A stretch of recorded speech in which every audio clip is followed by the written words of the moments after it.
लाहौर के सियासतदान खेलेंगे ना खेलने दे की सियासत कर रहे हैं। मालूम नहीं कि सियासतदानों के इरादे क्या हैं। बिलावल भुट्टो का सवाल। इख्तदार में आकर तनख्वाहें 2 गुना करने का वादा। तय हुआ कि नून लीग के साथ चलेंगे। मौलाना फजल रहमान का 2 टोक पैगाम। बिलावल भुट्टो के बयानात बच्चे और बुजुर्ग की सोच में फर्क का अक्कास करार दे दिए। इंतखाबी माहौल में तलखियां पैदा न करने का मशवरा।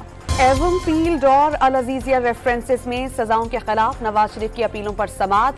लीग की क़ायद इस्लामाबाद हाई कोर्ट में पेश। समाअत आइंदा पीर तक के लिए मुलतवी। पंजाब हुकूमत ने सिविलियंस के फौजी अदालतों में ट्रायल के खिलाफ फैसला सुप्रीम कोर्ट में चैलेंज कर दिया। चीफ जस्टिस काजी फाइज ईसा की सरबराही में सुप्रीम जुडिशल काउंसिल का इजलास शुरू। जस्टिस मुजाहिर अली नकवी के खिलाफ रेफरेंस पर गौर। और जिन्ना हाउस हमले में 29 रूपोश मुलजिमान की शनाख्त हो गई। इंसदाद दहशतगर्दी अदालत लाहौर ने 7 रोजा रिमांड पर पुलिस के हवाले कर दिया।